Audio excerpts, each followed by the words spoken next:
Before NASA sends astronauts into space, they don't motivate them. They isolate them. Weeks before launch, astronauts are removed from normal life. No phones, no family, no distractions. Just silence, routine, and the mission. NASA learned something most people never do. You cannot perform at an extraordinary level while staying in the environment that created your current habits. In space, one mistake ends everything.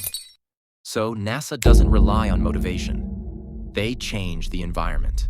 Because motivation fades, environment doesn't. And this is why most people fail every year. You start strong, new goals, real intent. Then February comes, then March. Not because you're lazy, but because nothing around you changed.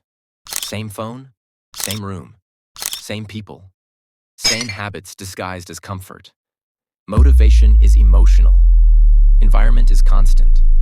Over time, your environment becomes your identity.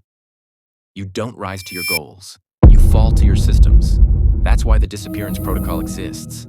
For 90 days, you step away from noise. No announcements, no explanations, just silence, structure, focus. And when you return, you won't need to explain what happened. Your results will disappear for 90 days.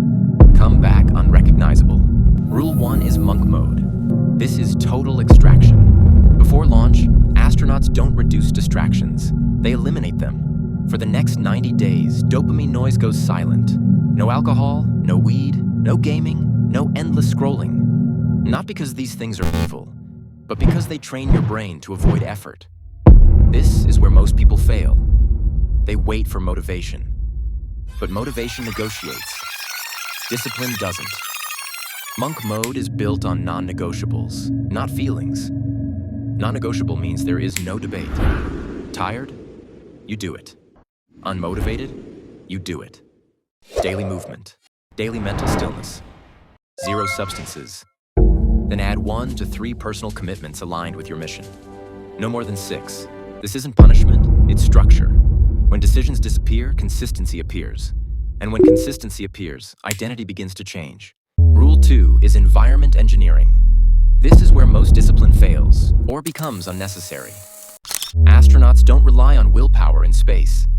They design the environment so mistakes are hard to make. Your room, your phone, your workspace, they are not neutral. They silently drive your behavior every day.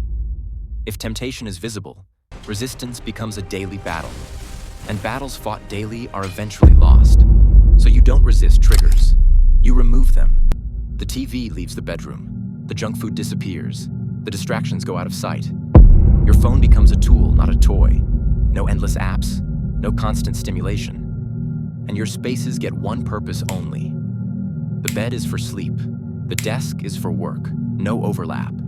This is what turns your life into a sterile chamber. When the environment is clean, discipline feels effortless.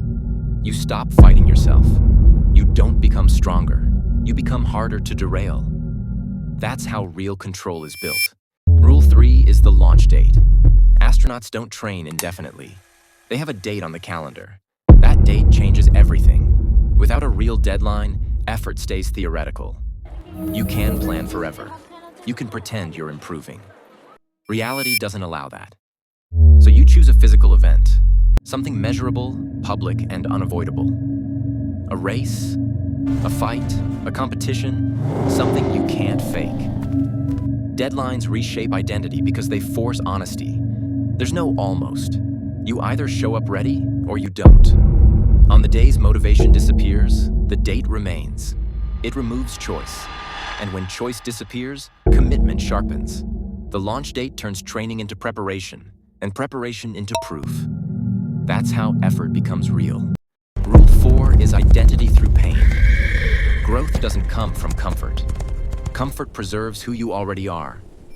Voluntary discomfort is different. It's pain chosen with purpose. Cold mornings, hard training, doing the work when it would be easier to stop. This isn't about suffering for ego. It's about training your nervous system to stay calm under pressure. Most people avoid discomfort, so their tolerance stays low. Pressure feels overwhelming because it's unfamiliar. But repeated, controlled stress builds resilience. What once felt heavy becomes normal. Over time, discomfort stops feeling like punishment and starts feeling like alignment. You don't become tougher by thinking differently. You become tougher by proving repeatedly that pressure doesn't break you. That proof becomes identity. And identity is what carries you forward when motivation disappears. Rule 5 is money as mission fuel. Money isn't the mission, but without it, the mission collapses. Financial stress is cognitive poison. It steals focus, disrupts sleep, and weakens discipline. You can't build your best self while constantly worrying about survival. That's why, during this phase, you focus on income-producing activities. Not busy work, not comfort work. Work that directly creates leverage. And leverage comes from riding the right wave. Every era has one. In this era, it's AI. Ignoring it doesn't make you pure, it makes you late. You don't need hype, you need skill. When money stops being a threat, clarity returns, and clarity fuels execution. No fuel, no launch. That's the rule. Rule 6 is close the knowledge gap. High performers aren't special, they're informed. Earning gaps are learning gaps. That's the uncomfortable truth. Knowledge is leverage. It multiplies effort. Without it, hard work stays expensive. During isolation, learning accelerates because noise disappears. No distractions, no divided attention. What takes years in chaos takes months in focus.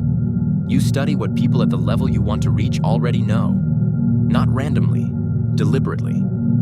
As the gap closes, confidence stops being imagined. It becomes earned. And when knowledge meets execution, progress compounds. That's how months replace years. Rule 7 is build your crew. Isolation doesn't mean alone. It means selective access. For this phase, most people disappear. Not because they're bad, but because they're misaligned. Neutral people slow momentum. Doubters drain energy. Comfort seekers pull you back. You keep 1 to 3 people only. People aligned with the mission. They provide accountability when discipline slips. Support when pressure rises.